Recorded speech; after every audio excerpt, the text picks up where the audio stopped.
It's awful. Traffic's awful in all big cities, Mike.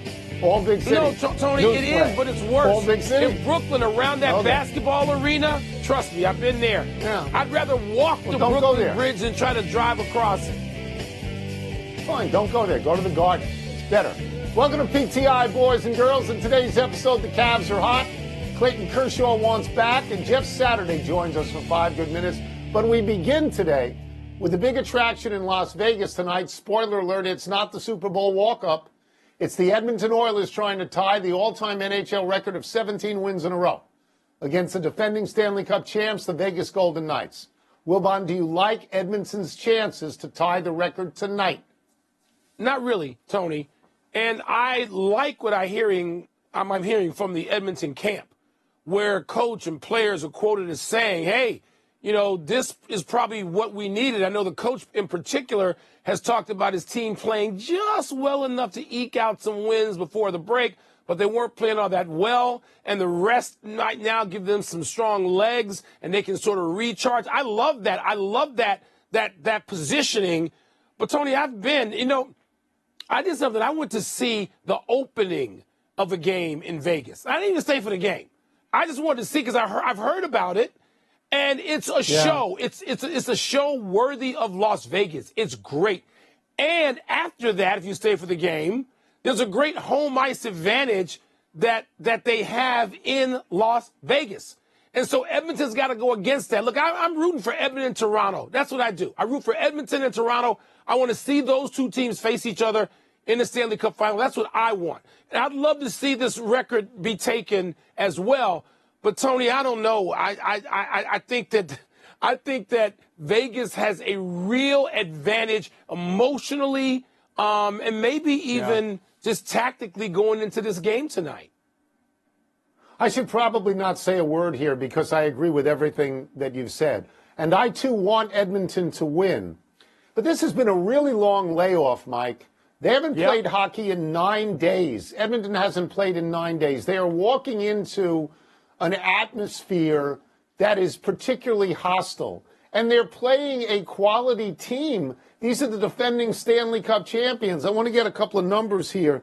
That their home record is 18-5-2. Mike, I think what happens if you have a 9-day layoff, you go back to square one. And if you have relatively equal teams and you go back to square one, you have to favor the home team, particularly with that record. And again, I would love to see Edmonton win the game. Me too. But I think this is a hard ask. I think this is a hard ask after. I'm a momentum guy, and there's no momentum here. You sat out for 9 days. No, we said that when they went to the break with the break help or hurt, and I thought, no, it eliminates the momentum. This is, Tony, this is cool to see the NHL have sort of a marquee event like this. I guess some people will care that it's in Vegas because the Super Bowl's there. I just like seeing these two teams play, and in that arena with that show and the way they set off every home game, that's going to be a cool thing to see tonight. You realize, Mike, that Edmonton has 5 fewer points this year than Vegas. I mean, Vegas has played 5 more games, but even with this winning streak, Vegas is ahead of them. So. And it would be something of an upset still if Edmonton is to win that game. Well, there were some noteworthy results in the NBA last night, which we'll get to now. The Cavaliers trounced the Kings for Cleveland's 6th straight win, moving the Cavs in the 2nd in the East, Tony, behind Boston. The Clippers moved ahead of the Nuggets in the West with their 9th win in the last 10 games. The Lakers won their 3rd straight in Charlotte to finish their road trip 4-2, and the Warriors beat the Nets with Steve Kerr replacing Klay Thompson with rookie Guy Santos down the stretch. Tom, which result is the most intriguing to you from last night? The most intriguing thing to me is not a result. If you insist that I give you a result, I will say the Lakers, because even though Charlotte is not a particularly good team, they've won 3 in a row on the road, and 2 of those teams were the Knicks and the Celtics. But the most noteworthy thing that happened last night to me was that Klay Thompson was not out there in money time. Klay Thompson sat out the last 7-19 of a close game. It's the 2nd time, I believe, in 3 games that has happened. And that is a coaching decision, boys and girls. There's no other way to look at it. Klay Thompson is a Hall of Famer. And he has to sit there and watch as somebody named Guy Santos, I believe, from the G League recently, takes his time. That's got to be a bitter pill to swallow. It feels like, Mike, that two roads have diverged here. Yeah. You know, we haven't seen this with Steph Curry because he recently got 60 and he's shooting almost as well as he has for his entire career. But Thompson is not. Thompson is down to, let me get the numbers correctly, 41.5 from the field, the lowest of his career, and 37.1 from three, the lowest of his career. He's a shooter. If he's not shooting well, what's he doing out there? And the answer is he's not out there. Yeah, Tony, it makes me sad. The most noteworthy thing from last night is just what you outlined.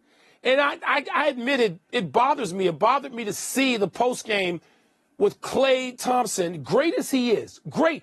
Klay Thompson's one of the great players of all time. And if he played for some more mediocre team, he'd average 30, because he can do that. Tony, to see him that vulnerable in the postgame locker room was tough to watch. I know Klay Thompson. I love Klay Thompson. I've loved covering him. I've loved interacting with him. I love his professionalism. He's going through something after all these injuries now with this. He wants a new contract. Who knows what he'll get? It's not good, Tony. And I know all the great ones go out this way. And Klay Thompson's got tens and tens and tens, if not hundreds of millions of dollars out of his career. And he's going to the Hall of Fame. He's got 4 rings. So, okay, we're not going to weep. Right. But I felt bad. But from a basketball standpoint, let me go quickly to the Cleveland Cavaliers, Tony, who've had the best defense in the NBA the last 2 months. A top 5 offense during this 14 out of 15 game run. And, Tony, they got a terrific backcourt that may propel them to a level that I don't think we saw. We've been concentrating on Milwaukee, who's here in Phoenix behind me tonight. I'm going to see them in person. And we talk about Philly and Embiid's down. Cleveland, we talk about the Knicks, who've been hot too. Cleveland, Tony, Cleveland's got something going on without LeBron James. When have we been able to say that? To become the head coach at Boston College, Wilbon, this raises this question. Is it better to be the offensive coordinator at Ohio State or the head coach at BC? Well, if you're a native Bostonian, native New England guy, better to have the BC head coaching job. And I know BC is not, it's a Power 5 school. It's not up there with Ohio State going to preferred New Year's Day games and playoff games in the CFP. I get that. But Boston College is a big-time program, and particularly in New England. And Bill O'Brien's from there. And Bill O'Brien has built places. He's won at tough places. He won in the NFL in Houston. He went to Penn State after major scandal and was able to put together a winning record there. No, Bill O'Brien knows the landscape of football, all of it, college and pro, and what he wants to do. And why does he need to be an assistant coach at Ohio State when he can run his own deal where he's from? The answer is Boston College. Yeah. It's an interesting question because there are a lot of things at play. One of the things at play to me is if Ohio State loses one more time to Michigan, it's likely to me that Ryan Day will get fired. And I think that Bill O'Brien would be swept out with that. As you say, there's the lure of home. There's the lure of being a head coach. Let me get his record at Penn State. He was 15-9 right after Jerry Sandusky. That's a tremendous accomplishment. Amazing. He went to Houston in the NFL, and he went to the playoffs 4 times. He was 52-48 there. This is a big coup, it seems to me, for Boston College. Is Boston College a good place right now? Is it a preferred landing spot right now? Absolutely not. They haven't won more than 7 games since 2009. But if Bill O'Brien goes there and resurrects that program, he can go anywhere. Or because he's 54 now, maybe he says, I want to be home for the rest of my life. I'm going to do 15 years at Boston College. Yeah. And Mike, in the ACC, there are 3 schools that I think could be better and should be better than they are. BC, Syracuse, and Pitt. And they obviously are the Big East schools. The ACC is winnable. It's not the SEC. It's not the Big Ten. It's winnable in 2 years. Let's take a break. Coming up, is the Niners' soft practice field a legitimate issue? We're going to ask Jeff Saturday. We'll also ask him whether he sees the holding that Nick Bosa sees along the Chiefs' offensive line.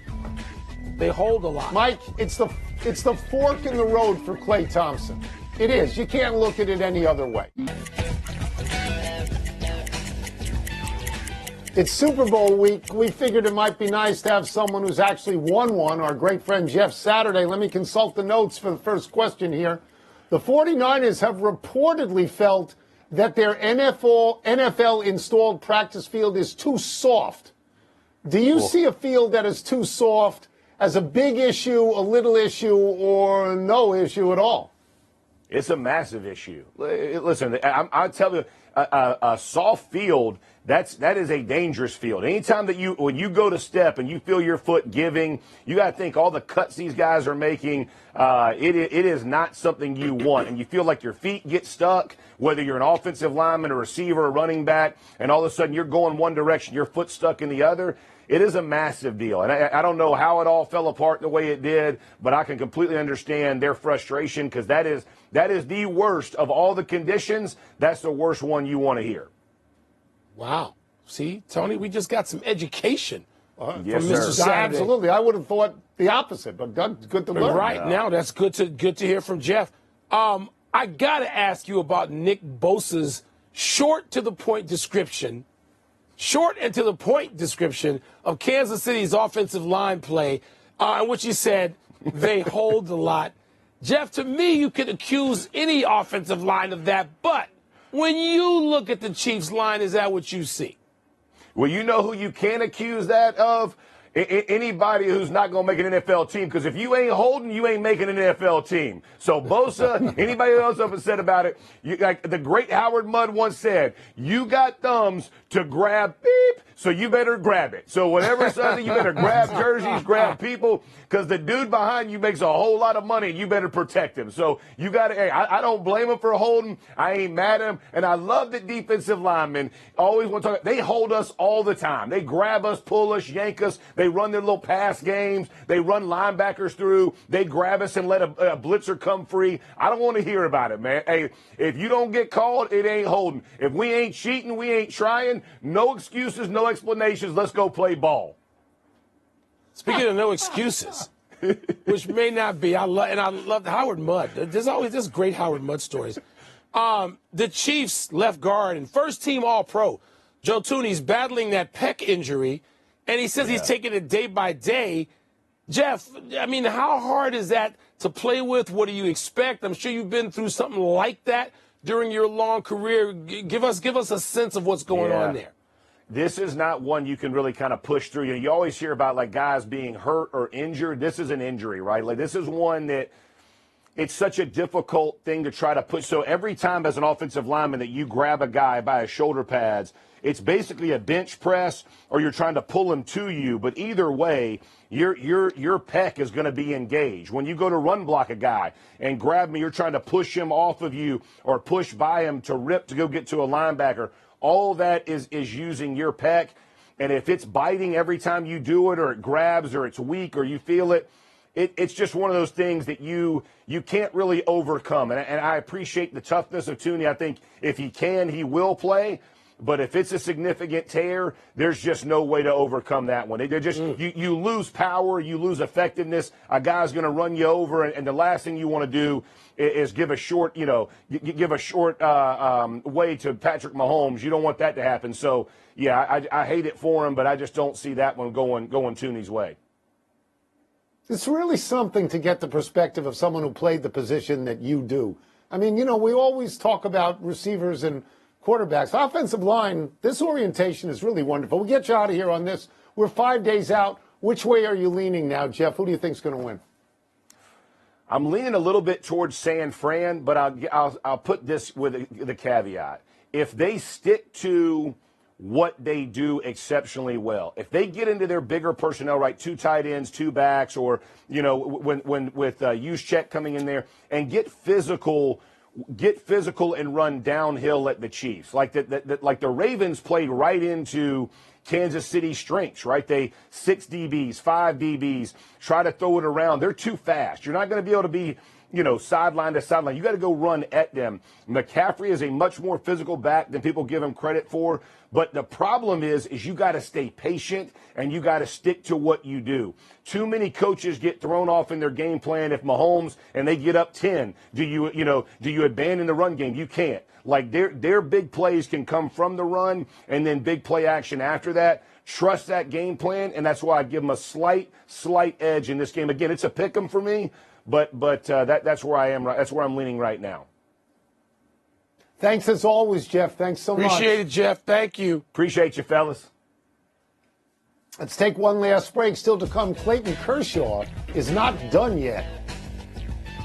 And did we learn anything meaningful from the Sixers update on Joel Embiid's knee injury? It's not about learning. It's about recovery. It takes a long time. Happy time, people. Happy 22nd birthday tomorrow, Shedeur Sanders, Deion's quarterback son, to differentiate Shedeur from Shiloh, Deion's safety son. Shedeur is staying at Colorado and playing for his father one more year instead of entering the NFL draft. Shedeur was a sensation early last season when Colorado was a sensation. In Colorado's 3-0 start, Sanders had 10 touchdown passes, 1 interception, completed 78% of his passes for 1,251 yards. He finished the season with 27 touchdowns and 3 interceptions and also sustained a broken back. Sanders hooked up with Caleb Williams in a game that USC won 48-41. Sanders went 30 for 45, 371 yards, 4 touchdowns and an interception. Williams went 30 for 40, 403 yards, 6 touchdowns and an interception. Wow. Yeah, Tony, that was an amazing game, which I got to see at least the second half of. But Shedeur Sanders, look, this is a top-heavy draft for quarterbacks. He can go back, get better, play for his dad, get into a draft. It can't be this top-heavy with quarterbacks next year. It just seems like a good decision all the way around. I can't wait to watch him. I'm glad we're going to start the season. Unlike college men's basketball where you don't know anybody, we're going to know Shedeur Sanders when the college football season starts in September.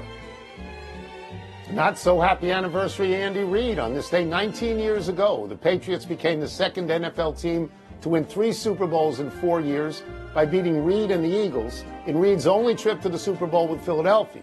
The Eagles got their revenge on the Patriots in 2018, but Reid had to wait for his Super Bowl ring as a head coach until 2020 with the Chiefs.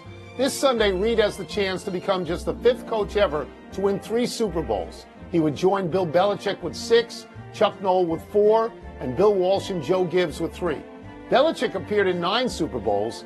Don Shula's been to 6. Reid now joins Tom Landry for 3rd all-time in Super Bowl appearances with 5. Out of all those coaches you just mentioned, is Reid the only one to do commercials? You like reading the State Farm commercials? I don't know. I like Andy Reid. And, he's got that little smile, that little curled up lip when he's smiling on the State Farm commercial. But those other guys, none of them did commercials, did they? No Gibbs, no Shula, no Landry. It's a long time ago. Belichick. I don't remember. It's a long time ago. I like Reid in commercials. I do. Okay. Happy trails to Bobby Witt Jr. leaving Kansas City anytime soon. The 23-year-old Rising Star shortstop signed an 11-year deal to stay in Kansas City for $288.8 million, a huge contract for someone so young. The contract includes opt-outs for Witt after the 7th year and beyond, and allows Kansas City to extend it for 3 more years and $89 million more. Witt hit .276 last year, 30 home runs, 49 stolen bases, and you're forgiven if all this reminds you of Fernando Tatis Jr. signing with the Padres. Witt, whose father was a major league pitcher for 16 seasons, was the number 2 draft pick in 2019. He's already beloved in Kansas City, where he plays for manager Matt Quatraro and for ambitious owner John Sherman. Well, it certainly seems like Witt would be around to play in the new stadium in Kansas City if that thing is built. They're talking about moving downtown, Tony, moving out of that complex with Arrowhead. That's kind of weird because Kauffman Stadium is beautiful. Quick to the big finish, if we could. Joel Embiid had a left meniscus procedure today. Will be reevaluated in 4 weeks. Your thoughts? Tony, the absence is going to be a whole lot longer than 4 weeks. People need to be practical about this. The Dodgers reached agreement with Clayton Kershaw to return. Is that a big deal? Yeah, he'll be out for the first half of the year after surgery, but he's an all-timer. He's there with Koufax and Drysdale. Dartmouth's basketball team won the right to unionize. Is that significant? Yeah, Dartmouth will reportedly appeal the ruling. Yes, it's significant. This is the new way, the direction of college sports, and it's undeniable. And it would assist the Northwestern's kids years ago. The Eagles will open their season in Brazil the day after the NFL's Thursday night season opener. You like that? It's fine. They're trying to market their product around the world. I agree with it. Last one, Bucks at Suns tonight. Who you got? Ooh, Tony, Doc Rivers 1-3, trying to improve that mark as the Bucks head coach. The Suns need to get moving. I got a seat. That's what I got. We're out of time. We will try and do better the next time. Happy birthday, Ron DeGiovanni.